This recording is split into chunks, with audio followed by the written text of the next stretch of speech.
오늘 읽은 본문 말씀을 가지고 세상과 벗하지 말라라는 제목으로 하나님이 주시는 귀한 은혜를 함께 나누도록 하겠습니다. 한 주 동안 잘들 지내셨죠?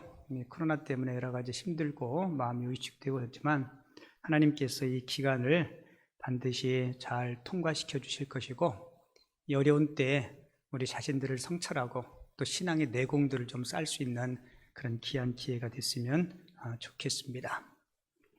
어떤 젊은 목사님이 전통 있는 교회에 부임하게 됐습니다. 전통 있는 교회 부임해서 목회를 하다가 큰 문제 하나를 만나게 돼요. 금요 심야 기도의 시간이었는데 교인들끼리 다툼이 일어난 겁니다. 기도를 하는데 일어서서 기도를 하는 것이 우리 교회의 전통이라고 주장하는 사람과, 그리고 앉아서 기도하는 것이 우리 교회의 전통이라고 주장하는 사람들이 반반씩 나누어서 서로 다투기 시작한 거예요. 이 젊은 목사님이 아무리 말리고 아무리 설득을 해도 양측의 대립은 끝날 줄 몰랐습니다. 마침내 이 젊은 목사님이 그 교회 창립 멤버인 99살 먹은 집사님이 계시는 양로원을 찾아가서 그 집사님에게 물었답니다.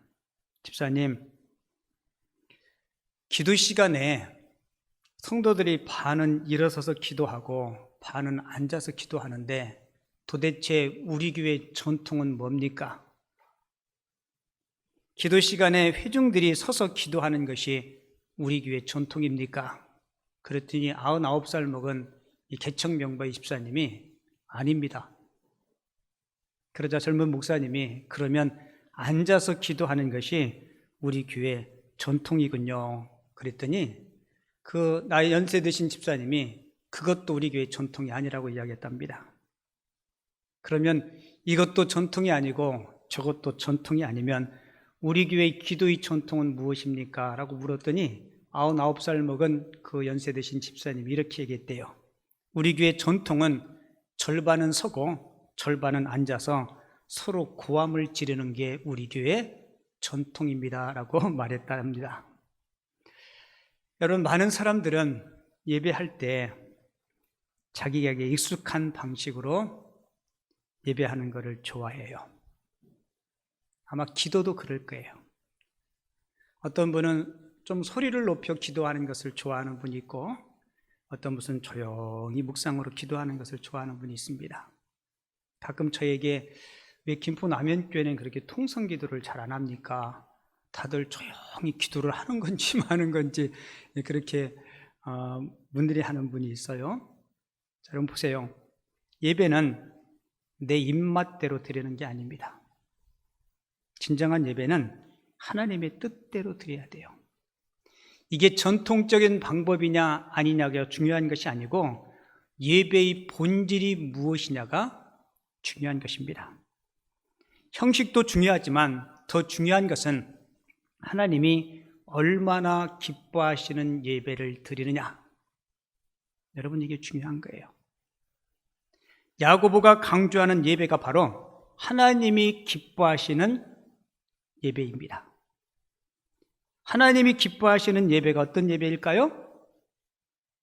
나를 향하신 하나님의 뜻을 깨닫고, 그리고 가정과 사회에서 예수님의 모습을 나타내는 것, 이게 하나님이 기뻐하시는 예배예요. 근데 솔직히 우리가 지금까지 하나님이 기뻐하시는 그 예배를 제대로 잘 못 드린 것 같아요.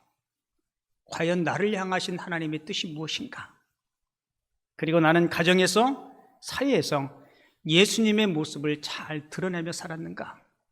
우리는 흔히 예배하면 이 예배당 안에서 드려지는 예배만 예배인 줄 아는데, 아니요. 진정한 예배는 우리들이 몸담고 있는 가정과 사회에서 예수님의 모습을 드러내야 되는데 우리가 그런 예배의 모습을 잘 드러내지 못한 것 같아요.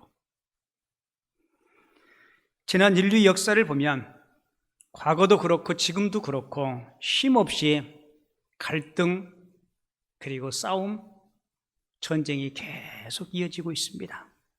통계에 의하면 지난 5,000년 동안의 인류 역사 가운데 큰 전쟁만 14,531번 일어났다 그래요. 그러니까 통계적으로 큰 전쟁만 1년에 평균 2.6회 정도 일어난 거죠.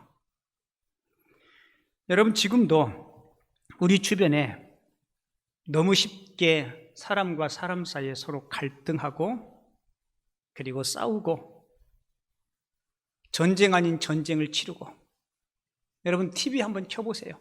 정치 이야기 나오면 다 싸움 이야기입니다. 서로 반목하고, 회사도 마찬가지고 사람들이 모인 곳에는 늘 갈등들이 존재해요. 아마 지난주 여러분들도 뉴스를 통해서 보았겠지만 코로나19 자가 격리 중에 어머니와 딸이, 중학교 다니는 딸하고 서로 말다툼하고 어머니가 화를 참기 위해서 잠시 밖에 나간 사이에 중학교 다니는 딸이 어머니를 신고해버렸어요. 자가 격리지에서 이탈을 했다고. 딸이 엄마를 신고해버렸어요. 사실 엄마가 분노 때문에 잠시 주차장 차에 가서 머물렀는데 집에 문도 잠가버리고. 지난 9월 11일 인터넷 뉴스를 보니까 직원의 식당이 한밤중에 문자로 식당 그만두겠다고 문자 통보를 했는데, 급료를 다 지급을 못했는데 나머지 급료 동전으로 130만 원을 지급해 준 식당 이야기를 아마 여러분들도 접했을 거예요. 저렇게 자루에 130만 원 동전 10원짜리 500원짜리를 담아서 급료를 준 겁니다. 제가 그 인터넷 기사를 보면서 댓글을 봤어요.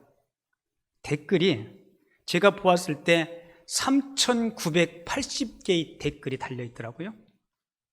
댓글들을 보면 다 찬반에 대한 이야기들을 쓰는데 제가 그 댓글 한 3개 정도만 소개해 드릴게요. 그 식당에 가서 밥값으로 동전을 주면 됨. 저런 사람들은 저렇게 줘도 할 말 없다. 자영업 하다 보면 진짜 개 거지 같은 직원들 진짜 많다. 동전으로 준 놈도 문제고 한밤에 띡 하고 문자로 그만둔 놈도 다를 거 없다. 다른 사람 구할 때까지 해주는 건 기본이고, 그렇다고 동전으로 급여를 주냐? 둘 다 똑같다. 여러분, 우리가 이 땅에서 살아 숨쉬는 동안 아마 갈등은 끊임없이 일어날 거예요. 우리가 겪고 있는 갈등에는 어떤 것들이 있나요? 아마 우리가 겪는 갈등은 크게 3가지일 거예요. 아마 그 첫 번째가 인간관계의 갈등일 겁니다. 오늘 본문 1절을 보면 너희 중에 싸움이 어디서부터 이렇게 시작하죠? 여러분, 야고보는 이 야고보서를 예수 믿는 믿음의 형제들에게 보낸 편지입니다. 그러니까 너희 중에 싸움이, 이 말은 교회 공동체 안에서도 믿음의 형제들끼리도 싸움이 있다는 거예요. 여러분, 초대교회 예를 볼까요? 예수님이 12명의 제자들 중에도 다툼이 있었나요? 없었나요? 있었습니다. 자리 다툼이 있었고요. 심지어 예수님께서 직접 선출한, 직접 뽑은 12명의 제자들 가운데도 다툼이 있었어요. 가장 이상적인 교회라고는 초대 예루살렘 교회. 여러분, 사도행전 6장에 보면 예루살렘 교회가 홀로 된 여인들, 과부들, 어려운 사람들을 구제하는 일 때문에 교회 내에 문제가 생기게 되죠. 왜 헬라파 과부들은 구제에 빠지느냐? 왜 히브리파 과부들만 구제에 포함시키느냐? 이런 문제 때문에 예루살렘 교회가 큰 몸살을 앓아요. 그리고 빌립보 교회 성도들에게 보낸 편지를 보면 사도 바울이 빌립보 교회 특정한 2명의 여인들을 지목해요. 내가 유오디아를 권하고 순두개를 권하노니, 그러면서 한 말씀이 뭔지 알아요? 같은 마음을 품으라 그래요. 이게 무슨 얘기예요? 한 교회, 빌립보 교회를 섬기는, 아마 유오디아와 순두개는 지금으로 치면 여전도의 회장 정도 되는 사람들이었을 겁니다. 근데 두 지도자가 한 마음을 품지 못하고 반목하는 거예요. 그러니까 바울이 그들에게 편지를 보내면서, 여러분 성경에서 이렇게 꼭 어떤 인물을 찝어가면서 이야기하는 경우가 드문데 같은 마음, 한 마음 품을 것을 권면하게 되죠. 그리고 고린도 교회는 얼마나 심각한 파벌이 문제가 있어요. 은사가 넘치는 교회였습니다. 그럼에도 불구하고 바울파, 아볼로파, 키바파, 그러니까 예수 믿는 형제들이 모인 그리스도의 공동체 안에도 이런 문제가 일어날 수 있다는 겁니다. 제가 몇 년 전에 그 신학대학원 동기 목사님이 이제 후임 목사로 부임해 간 그 교회가 역사가 67년 된 교회예요. 금성교회인데, 용산에 있는 교회인데요. 한번 헌신예배에 초청받아서 가서 설교를 하고 그 목사님하고 이런저런 이야기를 하는데, 그 목사님이 이런 이야기를 해요. 우리 교회에 특이한 점이 있대요. 그 뭐요? 그랬더니 구역예배가 없답니다. 아니 왜 67년 된 교회에 구역예배가 없어요? 그랬더니 구역 식구들이 모여서 서로 이렇게 반목하고 서로 이렇게 다투고 시기하고, 이것 때문에 원로 목사님이 30년 전에 구역 모임을 없애버렸고 그 구역이 없은 지 이제 30년이 된 거예요. 그러면서 이 목사님이 다시 구역을 회복해야 되는데 이게 참 쉽지 않다라고. 여러분, 왜 예수 믿고 구원받은 성도들이 모인 신앙의 공동체 안에 이런 일이 일어날까요? 여러분, 교회는 천사들이 모인 곳이 아니죠. 교회는 아픈 사람들, 연약한 자, 병든 자들이 모인 곳이에요. 그래서 교회는 어쩌면 병원과 같은 역할을 하고 있습니다. 그래서 하나님은 이 교회를 통해서 영혼과 마음과 육신의 병든 자들을 치유하기를 원하는 곳이 바로 이 교회예요. 여러분, 그렇다면 이 인간관계의 갈등을 우리가 어떻게 해결할 수 있을까? 사도 베드로는 이 해법을 사랑이라고 제시합니다. 베드로전서 4장 8절에 보면 무엇보다도 뜨겁게 서로 사랑할지니, 사랑은 뭐라고 얘기해요? 허다한 죄를 덮느니라. 여러분, 초대교회는요, 온갖 박해와 고난을 사랑으로 이겨냈습니다. 이 사랑이 식어질 때 교회는 중대한 위기에 직면하게 돼요. 사랑은 모든 허물을 가리우느니라. 사랑은 관계 회복의 열쇠입니다. 이 교훈을 교회가 망각하니까 다툼이 일어나는 거예요. 여러분, 고린도 교회가 가장 심각했던 문제가 파벌이죠. 이게 반목이에요.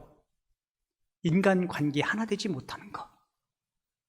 바울이 고린도 교회 성도들에게 인간관계의 갈등의 해법으로 주신 말씀이 뭔지 아시죠? 고린도전서 13장입니다. 뭐라는 거예요? 사랑하라. 사랑은 오래 참고. 여러분, 고린도전서 13장에서 하는 그 사랑은 어떤 이해타산의 관계에서 이루어지는 사랑이 아니고 하나님의 사랑, 그 아가페의 사랑을 너희들이 좀 담고 품어라. 그러면 교회 안에, 가정 안에 모든 인간관계의 갈등은 해소될 것이라고 이야기하고 있죠. 아마 교회에서 가장 많이 듣는 이야기가 사랑 이야기일 겁니다. 근데 우리는 그 사랑을 훈련하고 그 사랑을 실천하는 일에 많이 약해요. 그리고 우리가 겪고 있는 갈등 두 번째는 뭐예요? 아마 자기 자신과의 싸움일 겁니다. 우리는 욕심 때문에 평화를 누리지 못해요. 본문 2절에 보면 너희는 욕심을 내어도 얻지 못하며 살인하며 시기하여도 능히 취하지 못함으로 다투고 싸우는도다 라고 이야기합니다. 철학자 중에 키케로라는 사람이 있어요. 그분이 이런 얘기를 했습니다. 욕심은 증오를 낳고 증오는 전쟁을 낳는다. 여러분, 지나친 욕심은 자기 개인을 망가뜨리고요, 가정을 망가뜨리고 국가를 망치게 됩니다. 야고보서 1장 15절에도 욕심이 잉태한 즉, 우리 같이 한번 읽어볼게요. 우리 가정의 성도님들도 같이 동참해서 읽어주기 바랍니다. 같이 읽어요. 욕심이 잉태한 즉 죄를 낳고 죄가 장성한 즉 사망을 낳느니라. 여러분, 죄악의 본질은 바로 우리 마음속에서 일어나는 지나친 이기심 때문입니다. 이기심을 극복하지 못하면 절대로 마음의 평화를 누릴 수가 없어요. 본문 2절 다시 봐요. 너희는 욕심을 내어도 얻지 못하여 뭐 한다고 이야기해요? 살인하며 라고 이야기하죠. 여러분, 여기서 살인이라는 말은 다른 사람을 죽이는 것을 의미하지 않습니다. 여기서 살인이라는 말은 다른 사람의 영성을 짓밟는다는 뜻이에요. 그러니까 다른 사람의 허물, 다른 사람의 약점, 다른 사람의 실수를 파헤쳐가지고 그 사람을 공동체 안에서 생매장하려고 하는 겁니다. 여러분들이 특별히 신앙생활 하면서, 우리 교회 식구들 함께 신앙생활 하면서 어떤 연약한 모습이나 때로는 실수나 어떤 허물들이 있을 때 여러분 내 입술로 그것을 떠버리면 그거는 그 실수를 한 사람보다 자기 자신을 더 죽이는 일입니다. 여러분, 이거 특별히 조심해야 돼요. 여러분, 내가 다른 사람의 약점과 실수와 허물을 파헤치면 그것이 자기 자신에게 유익이 될까요? 아니요, 절대로 유익이 되지 않습니다. 내 마음의 평화를 빼앗아가고 슬픈 자신의 모습만을 발견할 수밖에 없을 거예요. 근데 솔직히 우리가 이 땅을 살아가면서 자기 자신과의 싸움에서 이길 수 있다는 것, 이것은 여러분 성령의 도움을 의지하지 않고는 가능하지 않습니다. 그리고 또 한 가지 싸움은 세상과 환경과의 싸움이에요. 본문 4절에 보면 세상과 벗하지 말라라고 교훈하죠. 여러분, 그렇다면 우리가 세상을 등지고 깊은 산속에 가서 홀로 살라, 여러분, 그런 의미가 아니에요. 성경에서 사용하는 세상이라는 의미는 세 가지 의미가 있는데요. 첫 번째 의미는 우리가 살고 있는 이 땅, 이 지구를 이야기할 때 세상이라고 이야기합니다. 그리고 또 한 가지 의미는 이 땅에 살고 있는 사람들을 이야기할 때 성경은 세상이라고 표현해요. 그 대표적인 예가 요한복음 3장 16절이죠. 하나님이 세상을 이처럼 사랑하사, 거기서 이야기하는 세상이 뭐예요? 우리가 살고 있는 지구 땅덩어리가 아니죠. 이 땅에 살고 있는 사람들을 지칭할 때 세상이라고 이야기해요. 그리고 세 번째 의미는 하나님을 대적하는 타락한 문화, 이것을 세상이라고 이야기하죠. 오늘 설교 제목이 뭐예요? 세상과 벗하지 말라. 그러니까 오늘 본문 4절에서 세상과 벗하지 말라는 이 말은 하나님을 대적하는 타락한 문화의 종이 되지 말라는 것입니다. 그런데 우리는 어쩔 수 없이 이 세상 속에, 환경 속에 살아갈 수밖에 없어요. 여러분, 우리의 갈등은 인간관계의 갈등, 그리고 자기 자신과의 싸움, 그리고 환경과의 싸움, 이 세 가지 어려운 갈등 속에 살아갈 수밖에 없어요. 자, 그렇다면 이 싸움에서 우리가 어떻게 승리할 수 있을까? 야고보는 오늘 본문을 통해서 우리들에게 몇 가지 싸움에서 승리할 수 있는 비결을 가르쳐주고 있는데요. 그 첫 번째가 본문 6절에 기록되어 있는 말씀과 같이 겸손하라는 겁니다. 뭐 하라고요? 겸손하라. 6절 볼게요. 하나님은 교만한 자를 물리치시고 겸손한 자에게 은혜를 주신다라고 기록하고 있죠. 여러분, 이 말씀 우리 너무 잘 알아요. 하나님은 교만한 자를 물리치시고 겸손한 자에게 은혜를 주신다. 노자는 지도자의 덕목에 대해서 이야기하면서 이렇게 이야기했습니다. 바다가 모든 강의 으뜸이 될 수 있는 것은 자기 자신을 낮추기 때문이다. 그러니까 노자는 바다와 같은 것이 겸손이고 지도자의 마음이라고 소개하고 있습니다. 여러분, 세상에서 가장 낮은 곳이 바다예요. 제가 기록에 보면 가장 높은 산보다 가장 깊은 바다가 훨씬 더 깊다고 그렇게 이야기하더라고요. 그래서 모든 물은 다 흘러 바다로 가죠. 근데 이 바다는 구정물이 되었던 오수가 되었던 폐수가 되었던 세상의 모든 찌꺼기들을 다 받아들입니다. 이게 인간의 지혜고 사람을 살리는 일이에요. 여러분, 예수님께서 이 땅에 오셨을 때 이렇게 대면을 피하셨던 사람들이 있어요. 누군지 아세요? 바리새인들, 율법주의자들과는 예수님은 대면하려고 하지 않았습니다. 예수님은 잘난 척하고 다른 사람을 비난하고 거룩한 외양을 뽐내는 율법주의자 바리새인들과 대면하지 않았습니다. 왜냐하면 잘난 척하고 자신을 뽐내는 사람들은 하나님의 은혜가 무엇인지 가르쳐줘도 그들은 그 은혜를 받지 않았기 때문에, 그들의 마음에 교만이 가득 차 있었기 때문에, 주님께서 가르쳐주시는 하나님의 은혜를 받지 않기 때문에 그들과 대면하지 않았습니다. 여러분, 그래서 교만이 이렇게 무서운 거예요. 하나님께서 왜 교만한 사람을 물리친다 했어요? 교만한 사람은 끊임없이 사람들을 분리하고 사람들을 차별합니다. 여러분, 그렇죠? 교만한 자는 늘 분리해요. 그리고 차별합니다. 잘난 자와 못난 자, 가진 자와 못 가진 자, 힘 있는 자와 연약한 자. 그리고 이 교만한 사람들의 두드러진 특징은 자기보다 강한 사람, 자기보다 더 많이 가진 사람들에게는 아첨하고, 그리고 없는 자들을 조롱하고 멸시를 품는, 여러분, 이게 바로 교만의 속성입니다.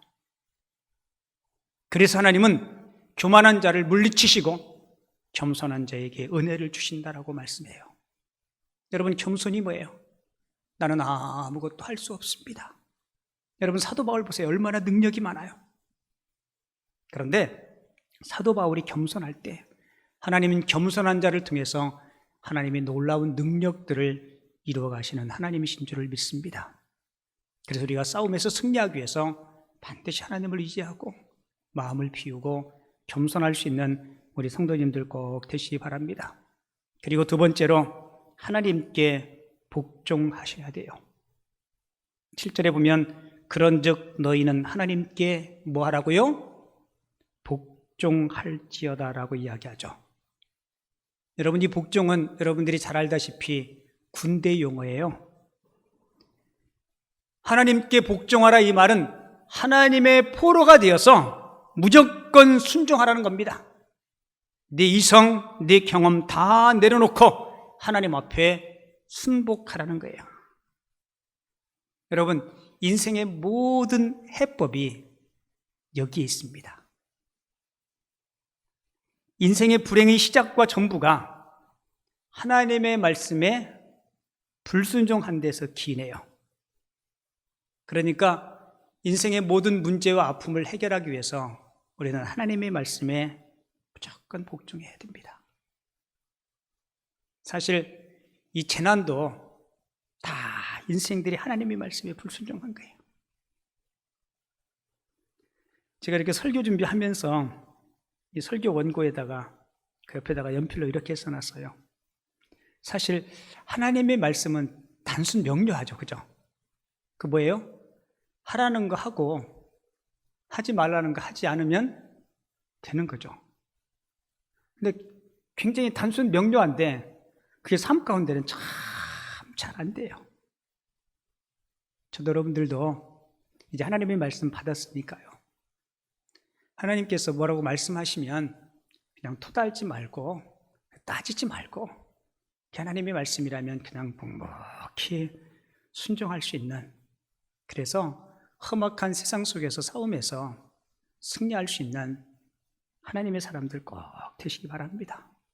솔직히 나보다 나를 더 사랑하시는 주님이 뭔가를 말씀하실 때 나의 행복과 평안을 위해서 주시는 말씀 아니겠어요?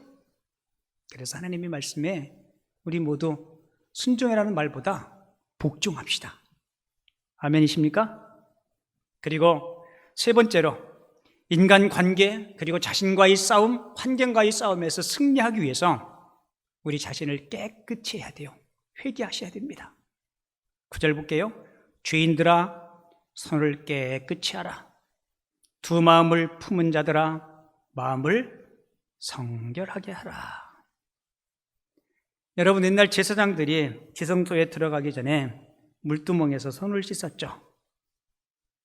그것처럼 우리가 우리 죄를 회개하고 죄의 씻음을 받고 하나님 앞에 나가서 하나님과의 깊은 교제를 가지라는 겁니다. 사실 우리 한국교회가, 저도 여러분들도 지금 가슴을 치며 하나님 앞에 통해 자복해야 될 때예요. 여러분, 회개해서 하나님 앞에 귀하게 쓰임받은 인물들은 수도 없이 많죠. 아마 그 중에 대표적인 사람을 들라면 다윗을 들 수 있을 거예요. 여러분들 다윗의 범죄 아시죠? 다윗이 죄를 지은 후에요, 자기 죄값으로 온통 주변에 싸움뿐이었습니다. 먼저 죄를 지은 후에 가장 어려운 싸움은 다윗 자신과의 싸움이었어요. 그는 밤잠을 이룰 수가 없었습니다. 눈물로 노를 적시고 요를 적시고 갈등과 번민에 빠져서, 우리가 직접 보진 않았지만 아마 꼬챙이처럼 말라갔을 거예요. 그리고 그의 주변 사람들, 특별히 그 부하들 그리고 가족들 서로가 속이를 음모하고 죽이고 또 죽이는 문제가 지속됩니다. 그러던 어느 날 선지자 나단을 통해서 하나님 앞에 다윗이 항복하게 돼요. 그가 회개할 때 모든 전쟁에서 자유함을 얻게 됩니다. 그 다윗이 참회시 가운데 유명한 시편 51편을 여러분들 잘 아시죠? 하나님이여 우슬초로 나를 정결케 하소서. 내가 청하리이다. 내가 하나님 앞에 범죄하였나이다. 여러분, 그가 진정으로 회개한 후에 그는 재앙에서 해방되었고 마음에 참된 평화와 기쁨을 누릴 수가 있었습니다. 여러분, 다윗 이후에 북쪽 이스라엘과 남쪽 유다들이 수많은 왕들이 있죠. 근데 이 왕들을 평가하는 기준이 다윗이었어요. 그래서 어떤 왕에 대해 평가할 때 그는 다윗처럼 행하였더라라고 평가하면 그는 선한 왕이었습니다. 그런데 어떤 왕에 대해서 그는 다윗처럼 행하지 아니하였더라라고 이야기했다면 그 왕은 악한 왕이었어요. 여러분, 솔직히 우리가 의로워서가 아니라 늘 우리는 회개하고 돌이켜야 돼요. 이 회개는 방향전환하는 게 아닙니까?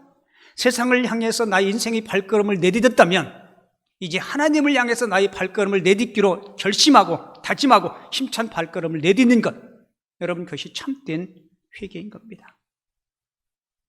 오늘 우리 사회 또한 이 지구촌에 끊임없는 다툼과 반목과 전쟁들이 끊임없이 일어나요. 뉴스를 보니까 코로나19 때문에 집에 머무는 시간들이 많으니까 이 가정에 싸움이 많이 일어난대요. 아까 잠깐 소개했듯이 중학교 다니는 딸이 어머니하고 자가격리하면서 경찰에 어머니를 신고도 하고 집에 머무는 시간이 많다 보면 부부싸움도 많이 일어나고 그렇다고 그래요. 여러분, 싸움과 갈등이 없는 것이 어디일까요? 가장 고요한 것이 어디일까요? 아마 공동묘지입니다. 여러분, 우리가 살아 숨쉬는 사람들이 있는 곳에는 늘 갈등들이 있게 됐어요. 어떤 분이 그래요. 갈등이 있다는 것은 살아있는 증거라고. 여러분, 그렇다고 죽은 고요한 공동묘지의 평화를 여러분들이 누리십니까? 아니요. 여러분, 성경은 그렇게 이야기하지 않아요. 우리가 누릴 수 있는 평화는요, 시장 속에서의 평화, 복적복적하고 사람들이 막 움직이지만 그런 시장 속에서의 평화를 누리는 것이 진정한 그리스도인들의 삶입니다. 이야기 하나 해드리고 설교 마칠게요. 꽤 오래전에 봤던 영화인데요. 아마 평화에 대한 내용이었던 것 같아요. 한 젊은 청년이 회사 생활을 하는데 하루는 사장님이 그 청년에게 창고에 가서 좀 창고 정리를 하라고 시켜요. 근데 이 청년이 창고 정리를 하나도 안 하고 창고 한 구석에 군대말로 짱 박혀서 잡지책을 보는데 이 청년의 꿈은 멋진 요트 하나를 갖는 거였습니다. 요트 잡지를 몰래 보다가 사장님의 눈에 띄어서 아주 호되게 야단을 먹어요. 이 사장님이 연호사가 빨리 가서 창고 정리 좀 하라고. 그래서 욕을 실컷 먹은 이 청년이 창고에 가서 일을 시작하려고 창고에 들어갔는데 창고 한가운데 카페트가 이렇게 쭉쭉쭉 말려있는데 큰 카페트가 말려있는 거예요. 사장님한테 욕 들어먹어서 화도 나고 창고에 들어가서 화풀이할 곳이 없으니까 그 카페트를 발로 확 차버립니다. 발로 카페트를 쳤더니 카페트 요 끄트머리에서 이게 허연 연기가 쭉 쏟으면서 여러분들이 아는 그 알라딘의 요술 램프 있죠? 알라딘의 요술 램프 속에 그 주인공 지니가 큰 거인 지니가 딱 나타나서 청년 앞에 무릎을 딱 꿇으면서 이렇게 하게요. 주인님 부르셨습니까? 소원을 말씀해 드리면 소원을 드려드리겠습니다. 그랬더니 이 청년이 아직까지 사장님한테 들어먹은 그 욕이 화가 안 풀려가지고 자기도 모르게 사장님의 입을 없애달라고 이야기해요. 그랬더니 밖에서 막 난리가 난 거예요. 사장님 입이 없어졌다고. 그리고 두 번째 소원은 자기가 그렇게 갖고 싶은 요트 하나를 달라고 얘기해요. 그랬더니 공장 마당에 덩그러니 요트 하나가 생겨버렸습니다. 그리고 세 번째 소원을 뭘 이야기하냐면 나를 투명 인간으로 만들어 달라고 요청해요. 그랬더니 진짜 투명 인간이 된 겁니다. 사람들은 자기를 볼 수 없는 거예요. 이 투명 인간이 된 청년이 너무 신이 나가지고 어디를 갔냐? 해변에 가가지고 비키니 입은 여자들을 몰래 쳐다보다가 결국은 오는 자동차를 보지 못하고 투명 인간이었던 청년이 차에 치여서 죽어요. 여러분, 투명 인간이 차에 치여서 죽었는데 진짜 투명 인간이 있다는 사실을 밝히기 위해서 그 비밀 경찰 있죠? 미국의 비밀 경찰 FBI 요원 멀더가 그 일을 조사해요. 이 조사하는 과정에서 알라딘의 그 요술 램프 속에 그 지니 있죠? 조사하는 과정 속에서 그 지니를 만나요. 근데 이 지니는 만나는 사람에게 하는 이야기가 있어요. 당신 소원 들어줄 테니까 말하라고. 여러분, 세계 평화를 위해서 일하고 있는 FBI 요원 멀더가 지니에게 뭘 부탁했을까요? 이걸 부탁해요. 내 소원은 세계가 평화로웠으면 좋겠습니다. 그 소원을 이야기했더니 갑자기 주변에 있는 모든 사람들이 다 없어져 버렸습니다. 무슨 의미예요? 사람이 생존하고는 진정한 평화가 있을 수가 없다는 거죠. 여러분, 멀더가 그 소원을 이야기했는데 가만히 생각해 보니까 자기 집에 아내도 부모님도 자식들도 다 없어졌을 거 아니에요. 그 두 번째 소원을 뭐 쓴지 알아요? 첫 번째 소원 다시 돌려달라고 이야기해요. 그리고 세 번째 소원을 이렇게 이야기해요. 멋진 카페에서 좋은 경치 보면서 차 한잔 마시는 게 제 소원입니다. 여러분, 사람이 살아가는 동안에 갈등은 사라질 수 없어요. 하나님, 이 땅의 갈등을 없애주세요. 우리는 이런 기도보다 하나님, 이 갈등들을 잘 극복하고 해결할 수 있는 하늘의 지혜를 구하는 것이 저와 여러분들의 태도라고 생각합니다. 오늘 성경은 야고보는 이렇게 이야기하죠. 우리가 이 땅을 살아가면서 우리는 어쩔 수 없는 갈등 속에 살아가요. 세 가지 갈등을 소개했죠. 인간관계의 갈등, 그리고 자기 자신과의 싸움, 그리고 세상과 환경과의 갈등이 있어요.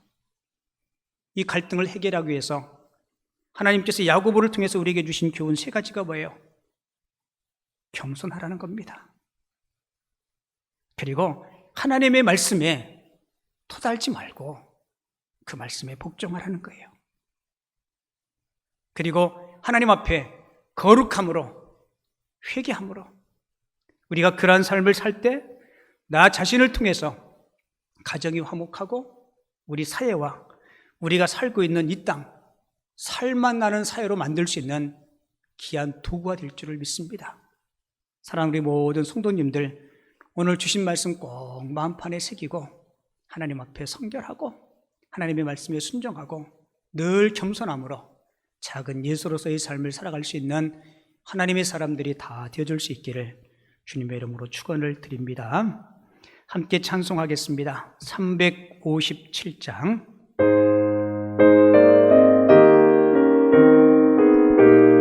주 믿는 사람 일어나. 주 믿는 사람 일어나 다 힘을 합하여 이 세상 모든 마귀를 다쳐서 멸하세. 저 앞에 오는 적군을 다 싸워 이겨라. 주 예수 믿는 힘으로 온 세상 이기네. 믿음이 이기네. 믿음이 이기네. 믿음이 이기네. 주 예수를 믿음이 온 세상 이기네. 3절합니다. 끝까지 이긴 자에게 긴 옷을 입히고 또 영생 복을 주시니 참 기쁜 일일세. 이 어두운 세상 지나서 저 천성 가도록 주 예수 믿는 힘으로 온 세상 이기네. 믿음이 이기네. 믿음이 이기네. 주 예수를 믿음이 온 세상 이기네. 기도하겠습니다. 하나님 아버지, 믿음이 있어야 이 험악한 세상 우리가 승리할 줄을 믿습니다. 죄된 인생들이 살아가는 이 세상 속에 갈등이 완전히 사라질 수 없지만 하나님께서 주신 귀한 말씀, 생명의 능력으로 이 갈등과 이 문제와 싸움들을 잘 해결하고 극복해 나갈 수 있는 귀한 말씀 주신 하나님 감사합니다. 우리 모두가 예수님처럼 문제가 있는 곳, 갈등이 있는 곳에 화해 역할을 감당하기에 부족함이 없는 주의 종들 다 되게 하여 주옵소서. 주님 겸손하게 하시고 하나님의 말씀에 복종하게 하시고 우리가 거룩한 삶을 삶으로 나를 통하여 가정이 평화롭고 살만 나는 세상 만들어갈 수 있는 주님의 제자들 다 되게 하여 주옵소서. 하나님 아버지, 이 시간 저희들 하나님의 거룩한 사역을 위해서 우리의 가진 것 중에 일부를 주님 앞에 헌금하오니 주여 기쁨으로 받아 주옵소서. 하나님의 것을 구별하여 11조헌금을 드리며 생활 중에 감사하여 감사의 예물과 또한 주일 헌금, 또한 성전 헌당을 위한 귀한 건축 헌금, 기도 제목과 함께 일천 번제 예물 이 모양 저 모양 주님 앞에 드리오니 주여 기쁨으로 받으시고 이 물질 사용될 때 하나님의 영광들이 나타나게 하여 주옵소서. 하나님, 코로나의 재난으로 인하여 경기가 많이 침체되고 힘든데 우리 사랑하는 모든 성도님들이 가정 위에 때마다 시마다 도우시는 풍성한 은혜로 하나님이 축복하여 주옵소서. 저희들이 드린 기도와 또한 예배, 귀한 물질 하나님께서 기쁨으로 받으시고 더 좋은 것들로 축복해 주심을 믿고 거룩하신 예수님의 이름으로 축복하며 기도하옵나이다. 아멘. 이제는 길이요 진리요 생명이 되시는 우리 구주 예수 그리스도의 은혜와 우리를 향하신 하나님 아버지의 다함 없으신 사랑하심과 성령님의 교통, 인도, 충만하심이 오늘 주신 말씀 마음판에 새김으로 우리가 거룩함으로 주의 말씀에 순종함으로 그리고 겸손함으로 나를 통하여 우리 교회와 또한 가정과 또한 세상 살만나는 세상 만들기를 마음으로 소원하는 우리 사랑하는 성도들 머리머리 위에와 귀한 가정들 위에 이제로부터 영원토록 함께 계실지어다. 아멘.